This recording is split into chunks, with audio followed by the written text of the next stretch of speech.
Nagbabalik ang masaganang buhay. Ako po si Merlyson para sa ating Feature Plant of the Week.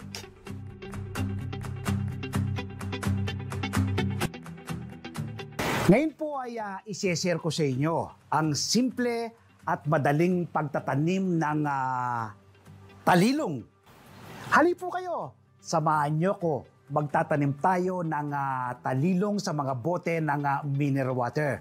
Harvest din po tayo ng aking mga tanim na talilong at magluluto ng masarap at masustansyang ginisang munggo with talilong ala magsasakang reporter. Ang kagandaan po nitong halamang ito, kapag naitanim mo na, alos hindi siya inaalagaan. Parang plant and forget siya, pero napakarami pong taglay na iba't ibang health benefits sa ating katawan. Ilan po sa napakaraming taglay na health benefits sa ating katawan ay may mataas po siyang dietary fiber na nakatulong sa ating digestion para maiwasan ang constipation at bloating.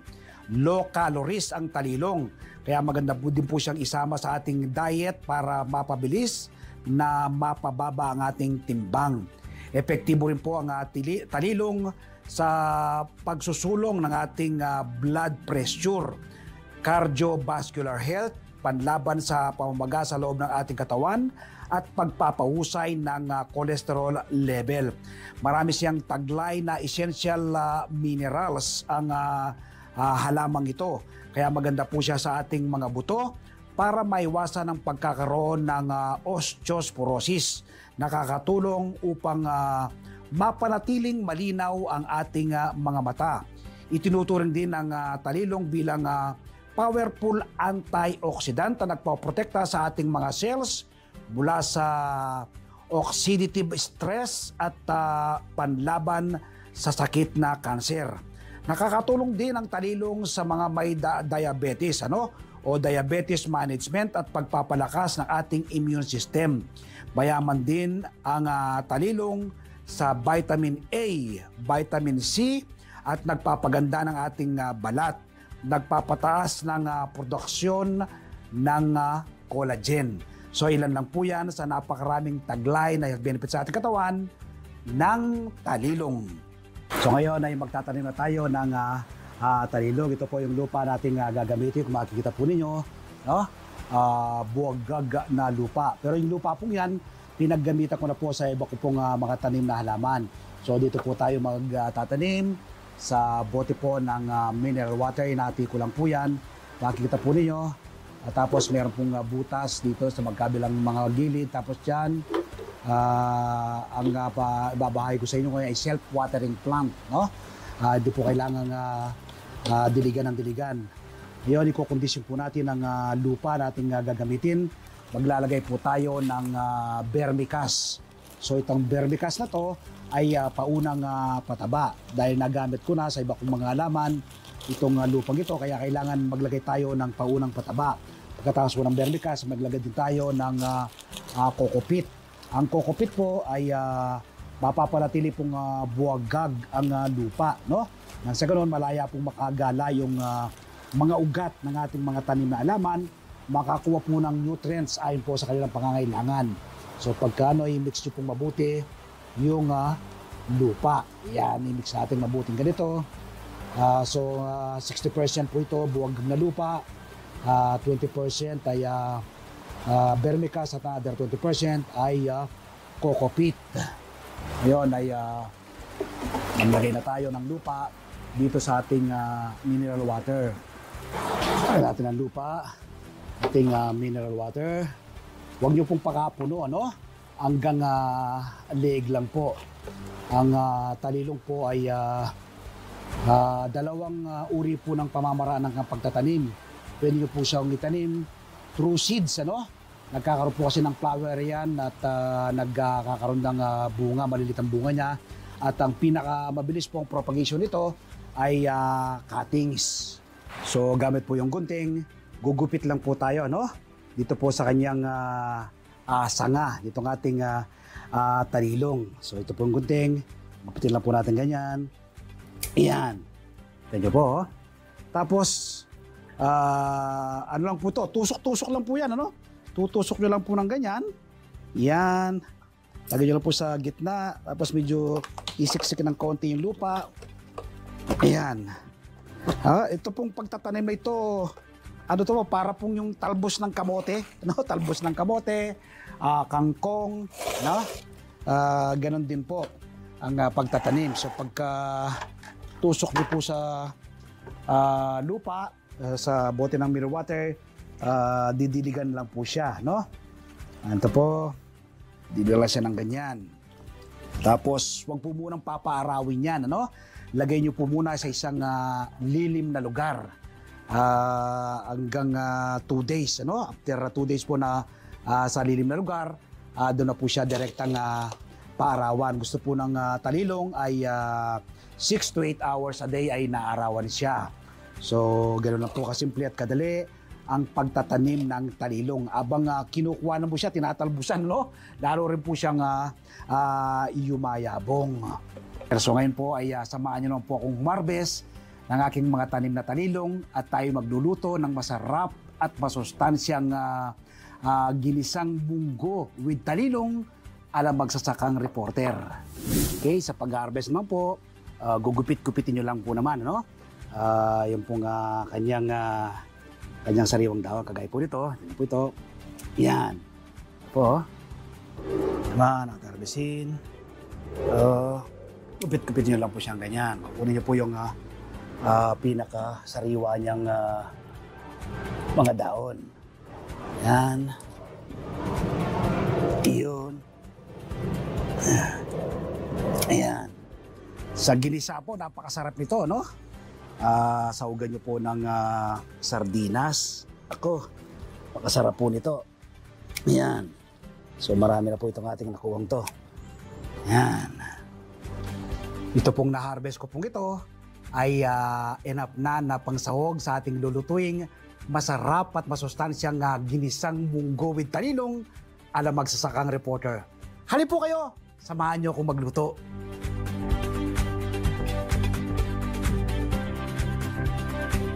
So ito yung kompletong sangkap ng ating lulutuing masarap at masustansyang ginisang munggo with talilong. Siyempre po yung ating munggo, ating talilong, tapos kamatis,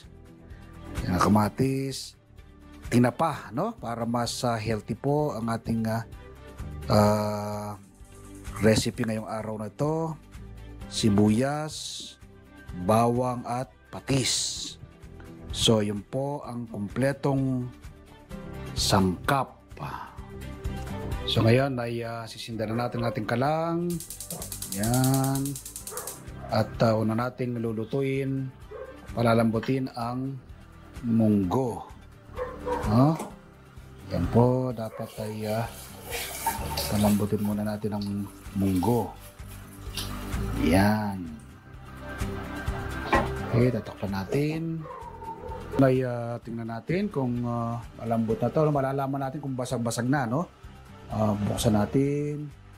Yun. Basag-basag na po yung ating munggo. So malambot na po yan. At pwede na tayong maggisa. Yun, mainit na natin kaserola. Maglagay na tayo ng mantika. Yan. Ang mantika ay ang ating bawang.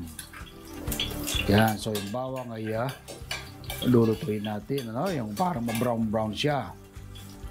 Ang sa ganun ay lumabas yung kanyang lasa at aroma. Yan. Yun, mabrown na yung bawang. Sunod ang sibuyas. Yan. Lagyan natin mabuti. Dahil pagkatapos ng sibuyas, sunod na natin ang kamatis. Yan. Ang kamatis. So dapat ay palambutin natin ang kamatis, no? Para lumabas ang kanyang lasa.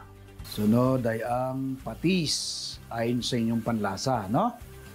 Yan. Gawin natin. Ayan, ang kamatis natin na medyo malambot na rin. Okay, didikdik-dikdikin, dudunot-dunutin ng bahagya itong kamatis. Ayan. Sunod ang ating tinapa na hinimay-himay ko na, no? Ayan. Yung iba po, karne ang nilalagay. Pero mas masarap po kung isda. Ito, tinapa ang ating ginamit. Ayan, nagawin natin. Okay, sunod ay ang munggo. Ayan natin ang munggo. Ayan. Okay. Ayan ang ating munggo. So, nailagyan natin ng konting sabaw. Doon din sa pinaglagyan ng ating pinaglagaan ng munggo. Yan, ako kasi mas gusto ko yung may sabaw-sabaw siya. Ayoko ng tuyo. Mas masarap para sa akin yung may sabaw siya. Yan. So ngayon ay tatakpan natin para pakukuluin. Pag kumulo na yan, lalagay na natin yung ating bida, yung talilong. So naitingnan natin, kumukulo na yan. Yan. Yun, kumukulo na. So lagay na natin yung ating bida, ating talilong. Yan. Press. Ka-harvest lang. Yan. So, napaka-healthy po niyan, Yan. Okay. Sabayin natin ang bahagya. Yan. Tapos, takpan natin. Konting-konti lang naman po yan. Then, yun. Pwede na yan, Huwag niyo pong i-overcook kapag kayo ay naglagay ng gulay, Sa naman pong lutuin. Ayan. So, ngayon ay kula tayo. Lagay na tayo sa mangkok. Ayan. Ayun. So, hindi po siya tuyo, Meron po siyang mga sabaw-sabaw. Yan po kasi ang masarap. Ayan. So, ito yung ating bagong lutong ginisang munggo with talilong alam magsasakang reporter. Yan, Ako po'y napakarami na ng tanim ng iba't ibang uri ng gulay at prutas. Pero patuloy pa po kung nagtatanim. Ako po kasi naniniwala ng pagkakaroon ng seguridad sa pagkain, dapat magsimula sa ating mga tahanan. Food security starts at home. Milyon-milyon ngayon ang nagugutom. Maraming kabataan ang dumaranas ng malnutrisyon. Ito po ang aking nakikitang solusyon, ang pagtatanim ng ating sariling pagkain. Nawa po mula ngayong araw na mapanood ko, magtanim na rin po kayo ng inyong sariling pagkain. Happy farming po! Ngayon po isasagutin ko ang ilang tanong ng maraming nanonood dito sa ating show.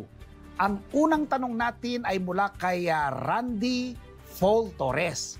Hi magsasakang reporter, saan po pwedeng makakuha ng magandang lupa na pagtamnan? Salamat po. Thank you very much, Randy. Gumawa ka lang ng sarili mong mixture. Pwede mong sundan yung aking ginagamit. Maganda to sa mga halaman. 60% buwagag na lupa, 20% ay vermicast, paunang pataba, at another 20% ay kokopit o kaya ay carbonized rice hull. Kahit anong halaman na itatanim mo dyan, maganda ang magiging resulta tulad ng aking mga tanim.